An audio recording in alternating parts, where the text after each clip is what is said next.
Welcome today to this video where we are going to focus on hedge trimmers, and there are a whole range of options when it comes to these tools, as well as plenty of considerations you should make before buying.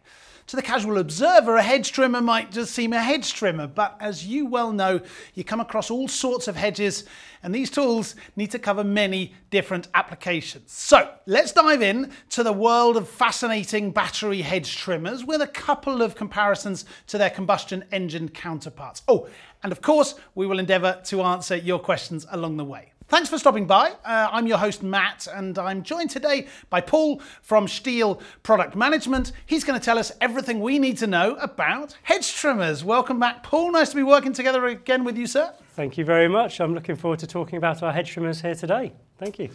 I'm looking forward to it too. Let's dive right in.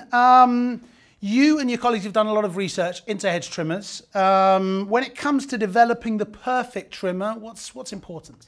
Well, two things really. The first thing, it needs to take care of the user. So they need to be a really high performance machine that gets the job done. So you need to have enough power to complete your tasks whilst being really simple and easy to use. So a really good performance machine for the user, but also taking care of nature. So if you're coming up to a large overgrown hedge or beautiful shaped topiary, it has to take care of all these different tasks and leave the hedge in great condition as well. Exactly. So a really nice, neat, smooth cut through the branches or the foliage is really important, as you don't want to introduce any disease to the plant. So looking after the user and looking after the plant health is absolutely paramount. I like it. It's that synergy, isn't it, of Exactly. nature and user. Okay, so how do you pull it off at Stihl then? Well, I'll get a machine down and we'll talk through it here. Yeah. So with this HSA 130, it's not just about having sharp cutters.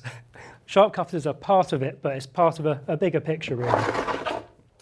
So it's down to the sharp cutters, but really nice cutter geometry. So on here, these cutters need to hold their edge for a long time because you don't want to be going a short time and then have to sharpen your cutters again. So Sure, holding of that course. sharp edge for a long time is really important. Can I jump in there? What do you mean by geometry? You have to have a nice geometry on the cutter so it cuts the branches really nice and cleanly and stops any diseases being introduced to the plant. Okay. Then moving back through the machine, it's combining that cutter geometry and sharp cutters with an EC motor, electric motor, within the tool, a really well-designed gearbox and good gearing on there, and overall just being really nice and easy to handle. So what interests me is that when I'm out and about, I notice there seem to be different types of hedges, right? Sometimes you see really beautifully, almost designed works of art, you could say, very sort of detailed work. And then there are other hedges that seem to serve a purpose. Maybe it's, I don't know, keeping light out or keeping sound out, something like that. And it seems that there are different hedges for different purposes, right? Yeah, absolutely. There's a huge variety of hedges. So we've got a wide variety of machines to help tackle those tasks, whether it's a big tall hedge or a smaller hedge. So we've got handheld hedge trimmers, and we've also got long reach hedge trimmers like you can see just behind me here. So something for every application, whether it's a big overgrown hedge, an annual cut, or really smart topiary, so something for everything. We've got a little video from Ben, who's an arborist and a landscaper in the city of Hvilken, where Stihl are headquartered. Yes. So we'll have a look at him using a tool in action. Okay, here we go. Hi, I'm Benjamin, 21 years old, and I work for the city of Hvilken in the field of tree care. At the moment, we are pruning hedges. The HSA 130R is the ideal hedge trimmer for this. The HSA 130R is powerful and has wide tooth spacing. This allows us to cut thicker branches. In summer, we use a trimming version of the hedge trimmer because it is ideal for shaping, as it offers a fine cut. Battery-powered devices are generally a nicer tool for us to use, as the noise pollution for us and the neighbours is not so high. Battery-powered appliances are also much easier to start than petrol-powered ones. Let's get started. Very nice indeed, Ben. Good job, particularly considering the slightly windy weather there. So he was working with a 130R, but he also talked about a different machine there, right? He did, yes. He mentioned the HSA 130T. So if you get the T version down, I'll talk you through both. Right. Here we go. Take that off. So first of all, we've got the HSA 130R, which Ben was using. Now this has a wider cutter spacing of 38 millimeters and a slower stroke rate on the cutters of 3,200 RPM. So that means, why slower? Oh, that means you can get the branch material into the cutters, so it'll be cut nice and neatly. So the slower speed and the wider cutters are good for overgrown hedges. So often you turn up to a hedge, you don't know what you're cutting or how long since it's been cut, and it can have tougher material. So that's a really good machine to be able to tackle the more demanding tasks. Very nice. And then we have the T version here as well. So T stands for trim. Good. This actually has a smaller tooth spacing of 30 millimeters, but a faster stroke rate of around 5,000 RPM. Right. So the faster cutters combined with the smaller tooth spacing gives a really, really neat finish to the hedge. So it's ideal for topiary or beautiful box or yew hedging. That would be those forming design works that we were talking about earlier, right? Exactly. There's a lot of beautiful hedges in the world, or absolute sculptures, where you have to have a really nice, neat finish to the hedge to keep its beautiful form. So the trim version is definitely recommended. R for rough, T for trim. There's another one over there, right? Yep, exactly. Here we have the HSA 100, which sits beneath the HSA 130 as the model name depicts. We've actually got a battery slot in this tool, so you can choose to put the battery in the tool rather than connecting via the umbilical power cord there. Sure. It has a slower blade speed of around 3,000 RPM and a 34 millimeter cutter spacing. Okay. So that's a good master of all hedges, and it's something that's very, very versatile. Often you don't really know what you're turning up to, so it's a good do-it-all machine. Very nice, very nice. And then there's this beast over here, which I will bring down. Yep, this is a different size altogether, right? Yes, so that's the HLA 135 long reach hedge trimmer. So this enables you to actually reach really tall hedges from the comfort of the ground. If you're stood safely on the ground, it's a lot easier and safer than being on a platform. No need for a ladder, right? Exactly. We don't recommend using the hedge trimmers up a ladder. It's always good to be either on the ground or on a safe platform. So that allows you to reach the much taller hedges from the safety and ease of the ground as well. And you don't need to move a platform side to side to side. You can just walk along the ground and do that. But we do actually have a different version of that, the HLA 86. Which I'll talk about in a moment. First, we'll see Ben using the HLA 135. Let's do that. Okay, then talk us through what he's doing then here. So, first of all, he's checking out his hedge. You've got a 145-degree angled gear head on there. So you can adjust the cutters to suit the hedge you're tackling, whether it be the sides of the hedge or the tops of the hedge. So, of course, he's popping in his battery, fully charged there, attaching it to his extreme harness to take a bit of a weight out of the tool. And you'll notice he's angled it slightly so he can stand back from the hedge and he hasn't got his face right in. Yeah. And that gives him a clean line of sight to make sure he gets a nice, neat, straight hedge, as we don't want wonky hedges. So it allows you to do that. And then angle the head over to cut neatly along the top. Very nice indeed. Exactly. Good job. Yeah, so that's the HLA 135, and for taller hedges we have got the HLA 86, which sits just beneath it in the range in terms of power, but it's telescopic. It can reach 3.3 metres in tool length, so add that onto your height and your reach. That's a pretty big hedge you're cutting there, isn't it? You can reach some very, very, very tall hedges very, very simply and easily. Okay, so we've certainly seen that there are a multitude of different devices for the different situations. I'm still curious, though, maybe to draw a comparison between the battery-powered hedge trimmers and their combustion brothers and sisters. And as I understand, you've conducted some tests, right? Yep, to answer that, we'll take a little look at a comparison test that we've set up. So what's happening here? In this video, you can see the HS82R petrol combustion engine powered machine going through increasing sizes of beech sticks. And they would represent branches, right? Exactly that. So they're getting thicker and thicker. Okay, the work's getting slower, but we're still coming through. And here we see it get to the fourth from last stick.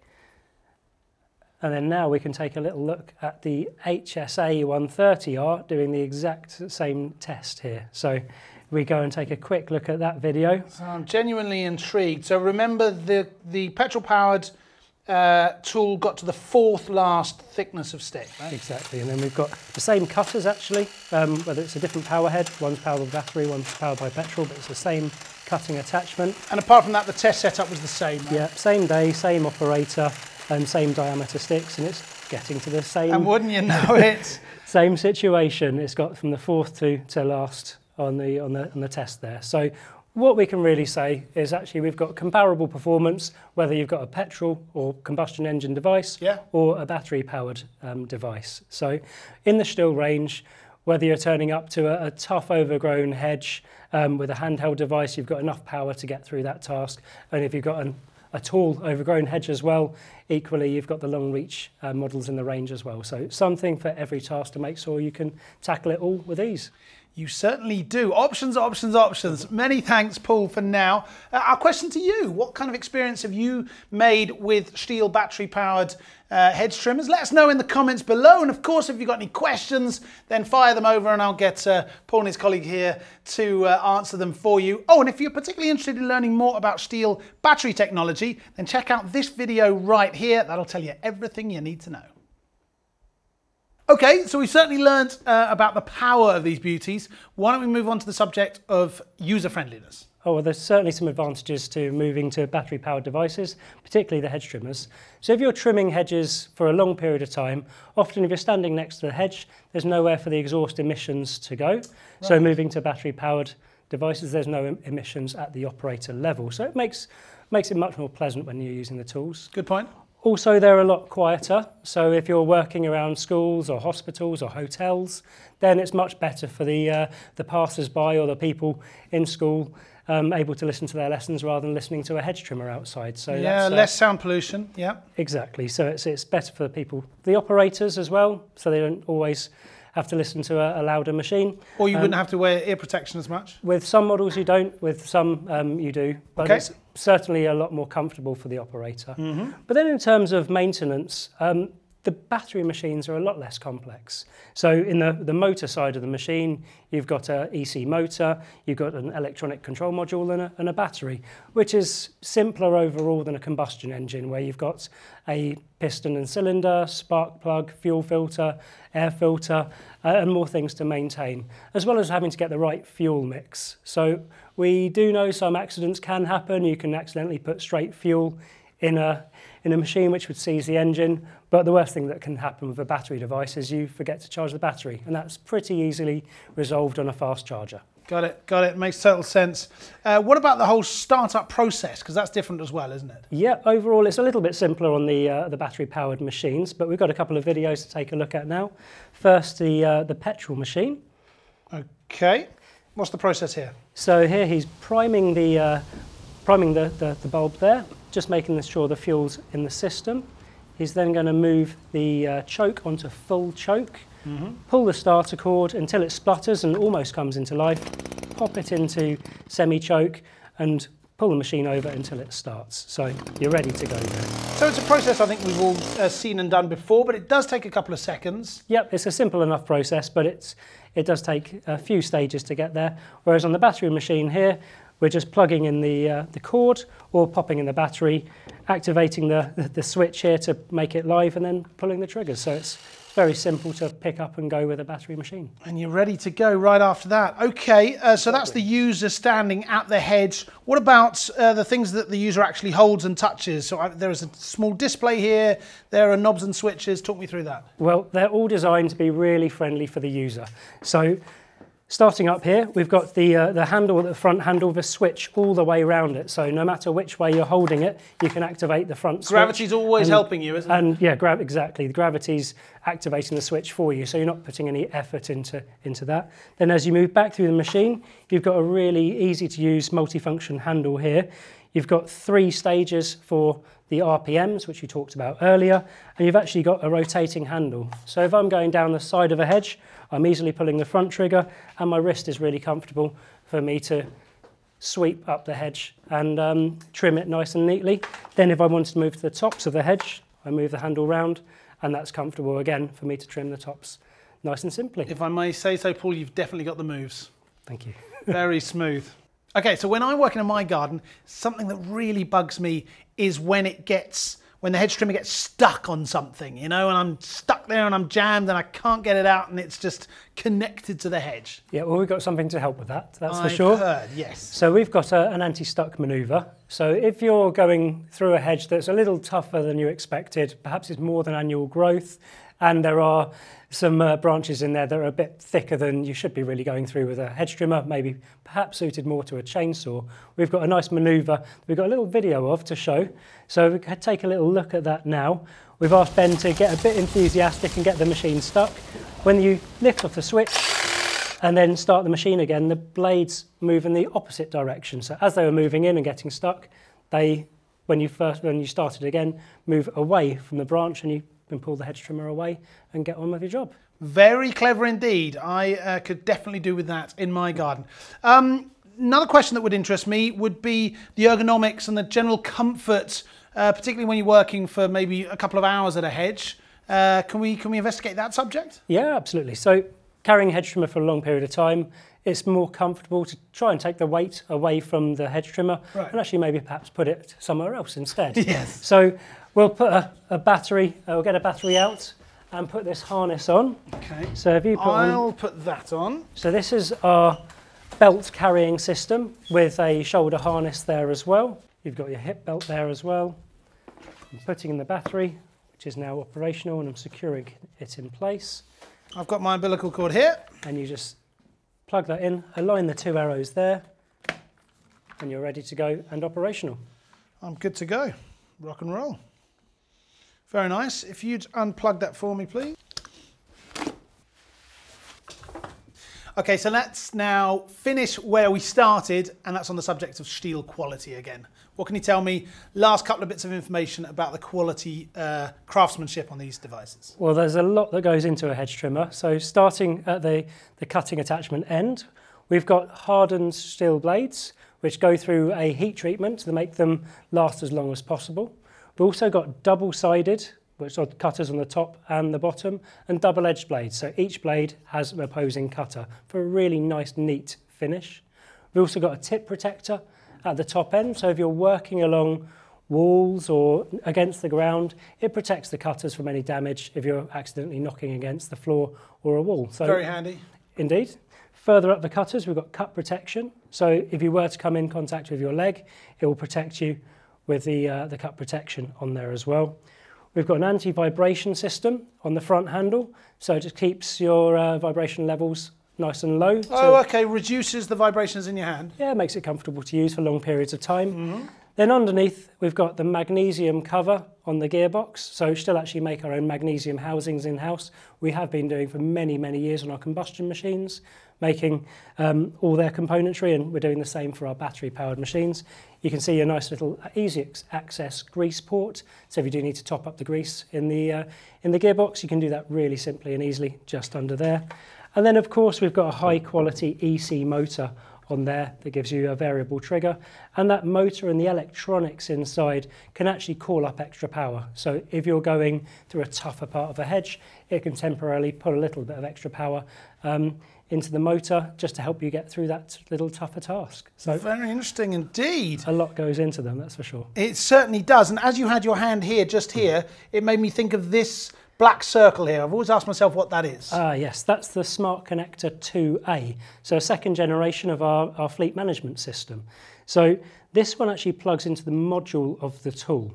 So it's got a real-time clock and can tell you how long the machine's been used for and when it was used as well. So not only can check on the usage of your tool fleet and what machines are being used, what machines are perhaps not being used, but also book in maintenance. So it'll automatically tell me when I need to check the basic operations of my controls, or perhaps when I need to put some grease into the gearbox. So it'll automatically prompt me through the Still Connected app and through the Still Connected portal on the PC and tell me what maintenance I need to do on my machine. So it's fleet management made that little bit simpler by telling you what you've got to do and when. Absolutely right. All the important data, you could say. Exactly. And that's exactly what you've given us today, all the important data to the hedge trimmers. Thank you so much, Paul, mate. I really, really appreciate that. Hopefully we'll do this again. Absolutely. I'd enjoy it very much, and hopefully we'll do this again. We hope that you enjoy stopping by and checking out about the Stihl battery-powered hedge trimmers. Obviously, leave any comments or questions that you've got down here in the comment section. And of course, don't forget to click that subscription button and ring the bell so that you can get notified anytime that we've got new content for you. But one final time from all of us here in the workshop, thanks for being part of this today. Take care of yourselves, and bye-bye.